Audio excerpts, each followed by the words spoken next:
Bismillahirrahmanirrahim. Assalamualaikum warahmatullahi wabarakatuh. Alhamdulillah rabbil alamin. Allahumma salli ala sayyidina Muhammad wa ala ali sayyidina Muhammad. Alhamdulillah kita kembali bersama-sama akan menyambungi daripada mudzakarah kita, yaitu kita bersama-sama mengkaji, membaca serta memahami, dan mudah-mudahan dapat kita mengamalkan daripada kandungan kitab Ta'limul Muta'allim Tariqat Ta'alum, yaitu di dalam kitab ini membahas tentang kaifiyat atau tata cara atau adab seorang penuntut ilmu dalam menuntut ilmu agar mendapatkan ilmu yang penuh dengan keberkahan sehingga memberikan manfaat, mendapatkan buah daripada itu ilmu, yaitu mengamalkan serta lebih-lebih lagi dapat menyebarkan akan itu ilmu. Maka di dalam kitab Ta'limul Muta'allim ini yang dikarang oleh Syekh Az-Zarnuji rahimahullahu ta'ala, mudah-mudahan kita mendapatkan keberkahannya. Amin, amin ya rabbal alamin. Sampai kita kepada pembahasan pasal yang pertama. Setelah di video sebelumnya kita membahas atau membaca muqaddimah. Sekarang kita masuk daripada satu pasal daripada 13 pasal yang akan beliau terangkan. Bismillahirrahmanirrahim. Alhamdulillah rabbil alamin. Allahumma salli ala sayyidina Muhammad wa ala ali sayyidina Muhammad. Qala al-musannif rahimahullahu ta'ala wa nafa'ana bihi wa bi'ulumihi fid dharain amin. Faslun. Bermula ini suatu pasal fi mahiyatil ilmi wal fiqhi wa fadlihi. Bermula ini suatu pasal, kata beliau, pada menerangkan hakikat ilmu dan faqih. Secara umum faqih bisa kita artikan paham dengan perkara agama, sebagaimana dikatakan idza aradallahu khairan yufaqihu fid din. Apabila Allah menghendaki seseorang itu mendapatkan kebaikan, maka Allah faqihkan, Allah berikan pemahaman kepada seseorang tersebut tentang perkara di dalam agama. Jadi faqih bisa kita artikan pemahaman agama, wa fadlihi, dan fadilat daripada itu ilmu. Nah, jadi dalam bab pertama ini beliau akan menjelaskan tentang hakikat atau tujuan kita menuntut ilmu, kemudian bagaimana seseorang itu menjadi seorang faqih, seorang yang paham akan itu ilmu, dan beliau akan menjelaskan tentang fadilat, kelebihan daripada ilmu. Diawali dengan sabda Rasulullah sallallahu alaihi wasallam, qala Rasulullah sallallahu alaihi wasallam, telah bersabda Rasulullah sallallahu alaihi wasallam, talabul ilmi fariidatan ala kulli muslimin wa muslimatin. Menuntut ilmu itu, bermula menuntut ilmu, fariidatun, fardu, wajib, kata beliau, ala kulli muslimin wa muslimatin, atas tiap-tiap muslim laki-laki dan muslim perempuan. Kita sama-sama mengetahui dalam kaidah agama, terlebih khusus kaidah fiqih, mengatakan yang namanya wajib itu apabila kita kerjakan mendapat pahala, dan apabila kita tinggalkan maka kita berdosa. Nah, itu fardu atau wajib. Artinya Rasulullah Shallallahu Alaihi Wasallam menjelaskan dalam hadis ini bahwasanya apabila seseorang menuntut ilmu itu mendapatkan pahala, dan apabila seseorang meninggalkan menuntut ilmu itu, dia akan berdosa. Karena Rasulullah mengatakan fardhatun, fardu atau wajib. Nah, oleh karenanya disinilah kita yang mengaku sebagai muslim, mengaku sebagai umat Rasulullah, hendaklah kita itu kerjakan apa yang diperintah Rasulullah. Dan tentu apa yang diperintah Rasulullah tidak sembarangan. Perintah Rasulullah itu pastinya sebagaimana keyakinan kita adalah perintah dari Allah Subhanahu wa taala. Maka mentaati Rasulullah sama halnya mentaati Allah Subhanahu wa taala. Nah, jadi ada perintah tentang kewajiban menuntut ilmu.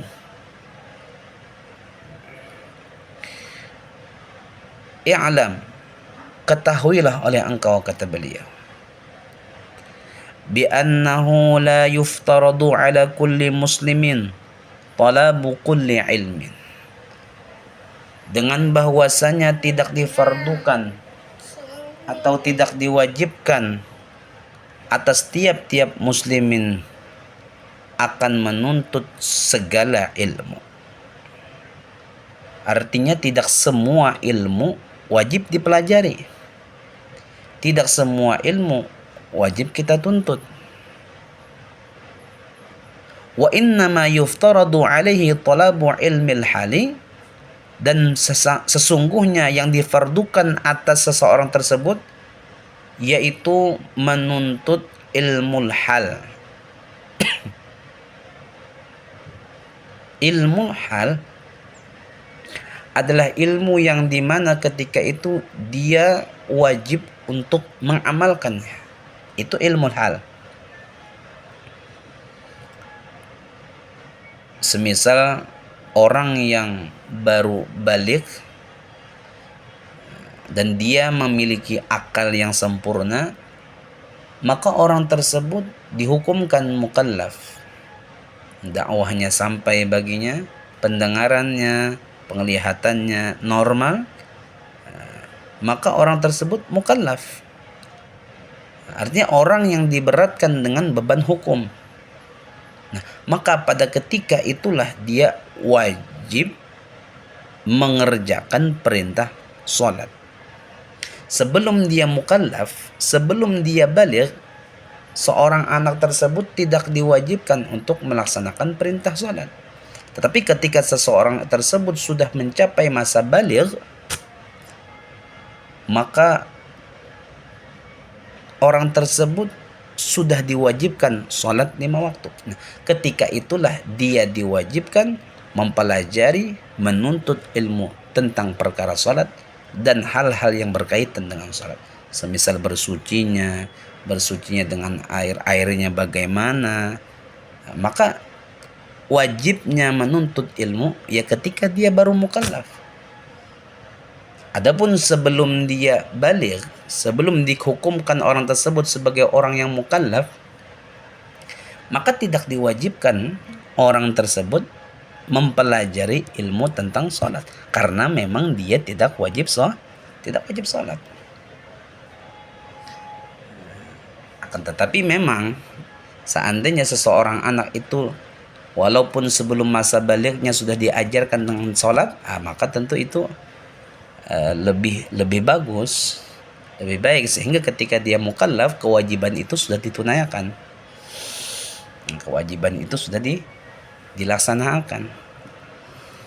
Nah, akan tetapi kewajiban menuntut ilmu perkara sholat itu diwajibkan ketika orang tersebut sudah diwajibkan untuk melaksanakan sholat.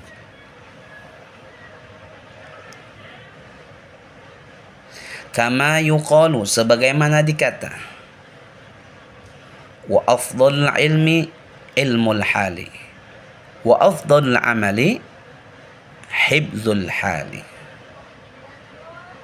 Dan bermula seafdal ilmu, sebaik-baik ilmu yaitu ilmu hal.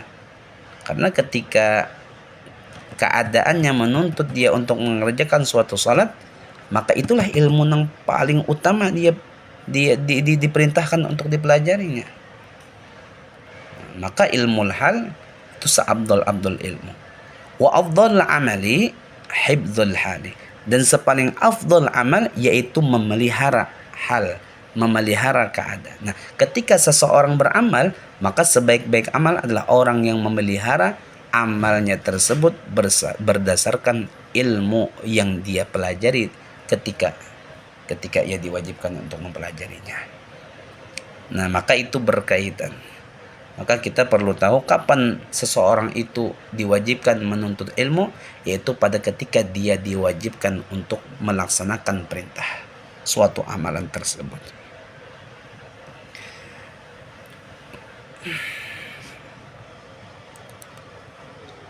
Wa yuftaradu, dan difardukan dan diwajibkan alal muslimi, atas seorang muslim. Apa yang difardukan? Talabu ma yaqa'u lahu fi halihi, menuntut, mencari atau mempelajari sesuatu ilmu yang terjadi seseorang tersebut lahu, pada itu keadaan, atau sesuatu itu ilmu fi halihi, pada keadaannya. Nah, jadi diwajibkan baginya menuntut, mempelajari ilmu yang apa yang wajib baginya untuk mengerjakannya. Fi ayyi halin kana, pada apa jua keadaan dia seseorang tersebut. Fa innahu la budda minas salati, maka sesungguhnya tidak mau tidak, tahu kata kita pasti, daripada salat,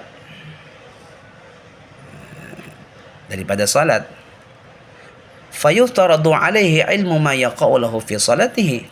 Fayuftaradu, maka difardukan alaihi, atasnya seseorang, ilmu ma yaqa'u lahu, akan ilmu sesuatu, yaqa'u yang terjadi itu sesuatu, lahu bagi seseorang, fi salatihi pada salatnya, biqadri ma yuaddi bihi, dengan sekadar sesuatu yang menunaikan ia bihi dengan itu fardhas salati, akan kefarduan salat. Nah, jadi sekadar sesuatu ilmu maksudnya lah, bayannya ilmu yuaddi, yang menunaikan ia seseorang bihi dengan itu ilmu, kembali kepada fardhas salati, akan kefarduan salat. Jadi apa-apa yang menjadi kefarduan atau kewajiban untuk mengerjakan atau menunaikan suatu amal seperti salat itu tadi, maka itulah ilmu yang wajib dia pelajari, wajib dia cari atau dia tuntut. Li'anna ma yutawassalu, karena sesungguhnya sesuatu ilmu, wassala yuwassilu, atau ittasala, bukan apa, awsala yusilu, yatawassalu, tawassala yatawassalu, sedemikianlah, yatawassalu. Li'annama, karena sesungguhnya sesuatu,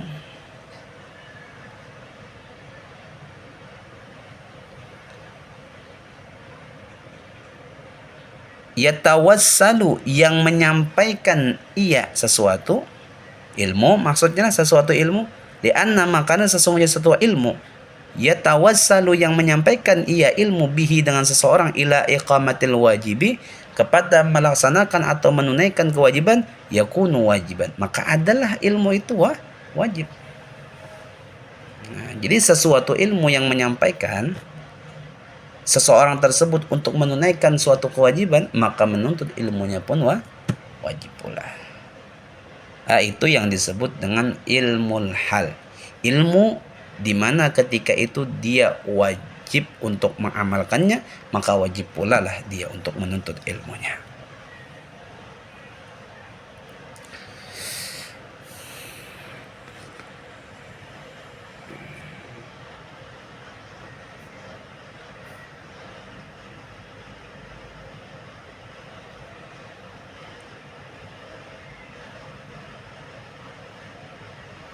Wa kadzalika, dan seperti demikian itu pula, fi shaumi, pada perkara puasa, wa zakati, dan zakat, in kana lahu malun, jikalau adalah baginya memiliki harta. Seandainya seseorang tersebut memiliki harta, haul dan nisafnya sudah sempurna, maka kewajiban baginya mengeluarkan zakat. Hitung dulu. Nah, maka ketika dia wajib untuk melaksanakan zakat, maka ketika itulah baginya wajib menuntut ilmu, mempelajari ilmu tentang zakat. Seandainya seseorang tidak diwajibkan untuk menunaikan zakat, karena tidak memenuhi daripada syarat zakat, maka tidak diwajibkan baginya menuntut ilmu tentang zakat. Wal haji, dan perkara haji pun demikian.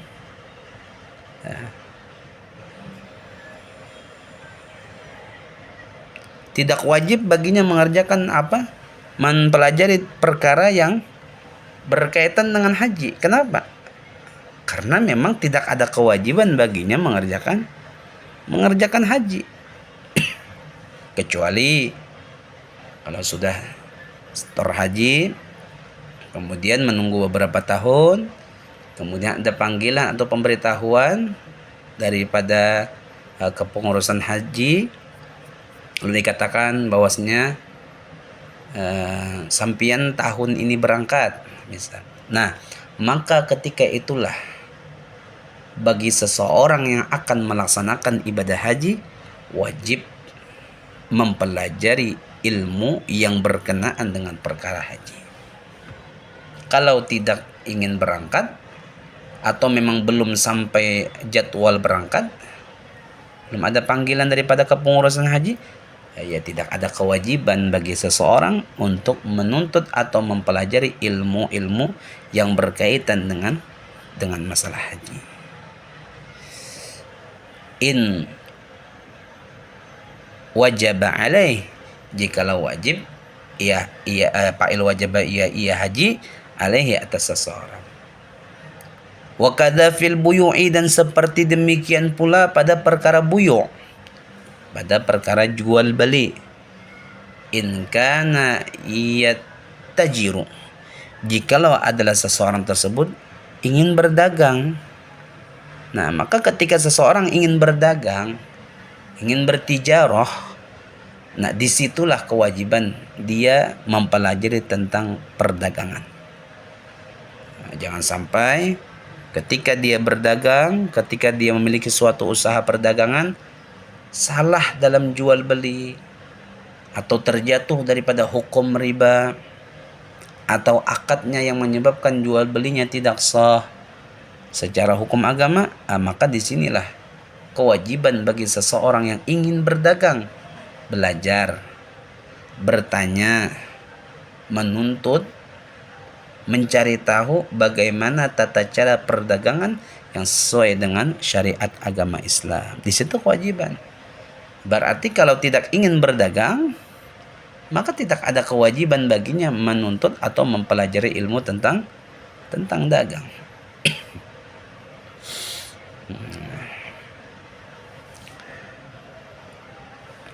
Walaupun seandainya seseorang mempelajari ilmu-ilmu yang mungkin belum diwajibkan baginya mempelajari, mengamalkannya, tapi dia telah mempelajarinya, tentu itu sebuah menjadi nilai plus, nilai lebih bagi seseorang daripada pengetahuan ilmu agamanya.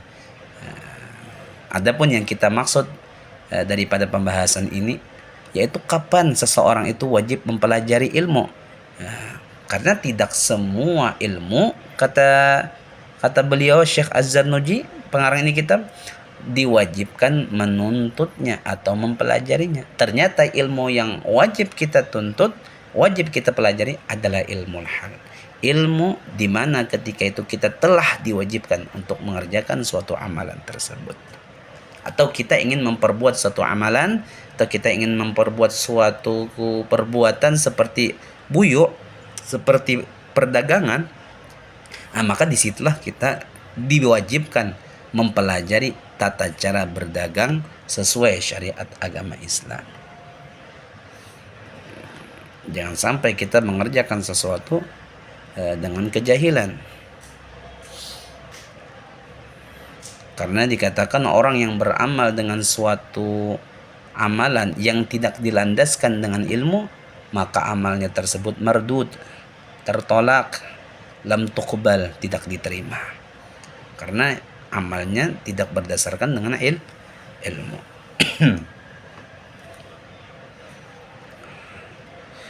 Qila li Muhammad bin Hasan, dikata orang kepada Muhammad bin Hasan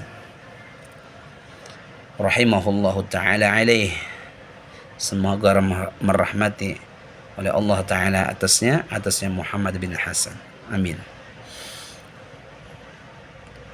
Beliau dikata atau ditanya orang, lima la tusannifu kitaban fi zuhdi. Kata orang, wahai Syekh Muhammad bin Hasan, lima la tusannifu, kenapa tidak mengarang oleh engkau kitaban fi zuhdi, akan satu kitab pada perkara yang menjelaskan tentang zuhud. Secara umum yang namanya zuhud itu adalah benci perkara dunia. Yang namanya zuhud itu menghilangkan hubbud dunia atau cinta dunia dan lebih mengutamakan hubbul akhirah atau cinta akhirat. Nah, itu secara umum zuhud seperti itu pemaknaannya. Lalu beliau, Syekh Muhammad bin Hasan, ditanya orang, kenapa engkau wahai Syekh tidak mengarang kitab yang menjelaskan tentang zuhud? Qala, maka berkata Syekh Muhammad bin Hasan, kata beliau, qad sanaftu kitaban fil buyu'i, sungguh telah menulis atau mengarang oleh aku akan kitab fil buyu'i, pada perkara jual beli. Kata beliau, yang aku karang, yang aku tulis adalah kitab yang menjelaskan tentang tata cara jual beli. Kan tidak sesuai dengan pertanyaan. Maksudnya ketika orang bertanya tentang perkara zuhud yang identiknya untuk meninggalkan cinta dunia, meninggalkan perkara-perkara dunia, lebih mengutamakan perkara akhirat. Tetapi beliau menjawab, kata beliau telah mengarang kitab yang di dalamnya menjelaskan tentang jual beli. Yang mana jual beli kita sama tahu, yang namanya jual beli pasti mencari keuntungan, pasti mencari perkara-perkara dunia secara zahirnya seperti itu. Tapi maksud beliau bukan itu, yakni maksudnya az-zahidu, bermula orang yang zuhud. Maksud beliau dari mengarang tentang jual beli, bagaimana jual beli yang sehingga tidak terjatuh daripada keharaman. Yakni maksud beliau az-zahidu, bermula orang yang zuhud, man yataharrazu 'anis syubhati wal makruhati fit tijarati. Bermula orang yang zuhud itu man, yaitu seseorang yataharrazu, yang memelihara orang tersebut. Fa'il yataharrazu huwa kembali kepada man, anis syubhati, daripada syubhat, wal makruhati, dan yang makruh, wa fit tijarati, pada perdagangan. Itu kata beliau zuhud. Jadi perkara zuhud bukan berarti perkara meninggalkan berdagang. Perkara zuhud bukan berarti meninggalkan perkara untuk berusaha secara zahir di dunia. Akan tetapi perkara zuhud adalah perkara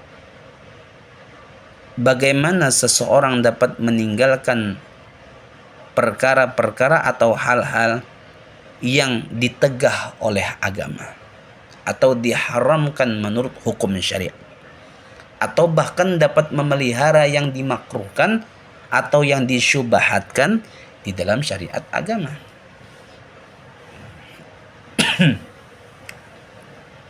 Kalau mampu menghindarkan daripada yang haram, itu memang suatu kewajiban. Itu memang suatu kewajiban. Dapat memelihara daripada perkara yang haram, itu memang suatu kewajiban.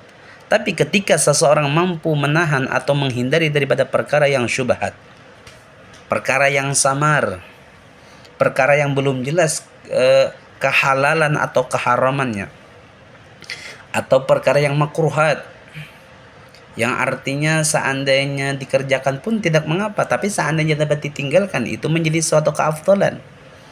Nah, orang yang mampu menahan atau menjaga daripada perkara syubhat dan makruhat, maka orang itu dikatakan beliau, orang tersebut telah dikatakan zuhud.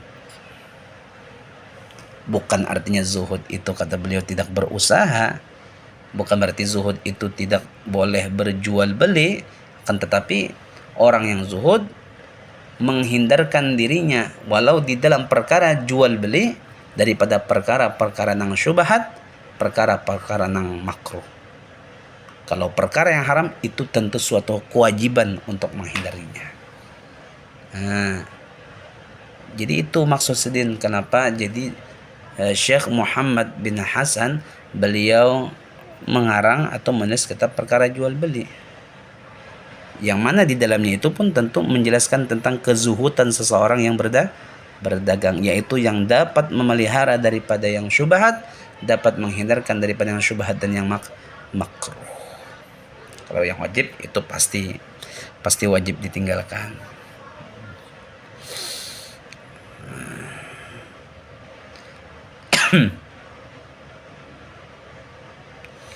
Wa kadzalika, dan seperti demikian itu pula fi sairil muamalati wal hirfi, pada semua perkara-perkara yang menjelaskan tentang muamalat, ya, jual beli, sanda menyanda, sewa menyewa, jual akad salam, yaitu pun perkara muamalat wajib kita tuntut. Bagi siapa? Ya, yang bagi ingin bermuamalat. Wal hirfi, dan pekerjaan wajib dipelajari. Bagi fihi wal hirfi, dan pekerjaan. Wa kullu man ishtaghala bi syai'in minha, dan bermula tiap-tiap orang yang sibuk ia dengan sesuatu daripada yang muamalat, daripada pekerjaan, yuftaradu alaihi ilmu taharruzi anil haram min fihi, yuftaradu, maka difardukan alaihi, atasnya seseorang yang ingin sibuk dengan pekerjaan, yang sibuk dengan bermuamalat, apa yang difardukan? Ilmu taharruzi anil harami fihi, akan ilmu yang memelihara, ilmu taharuzi, ilmu pemeliharaan, anil harami, daripada yang ditegah atau yang diharamkan, fihi, padanya itu sesuatu tadi lah.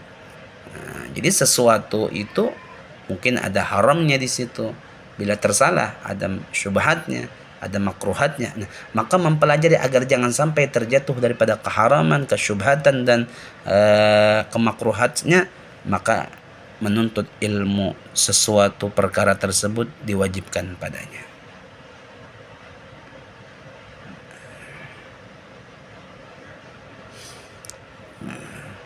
Maka inilah beberapa ilmu yang diwajibkan bagi kita untuk mempelajarinya, agar kiranya kita dapat menjaga perkara-perkara yang mana sekiranya itu diperintahkan, itu yang kita kerjakan. Yang mana sekiranya itu dilarang, maka itu yang kita tinggalkan. Nah, kemudian insyaallah nanti kita sambung lagi. Wa kadzalika yuftaru alaihi ilmul ahwal qalbi. Wallahu taala a'lam bishawab. Semoga ada manfaatnya. Salah khilaf ampun maaf.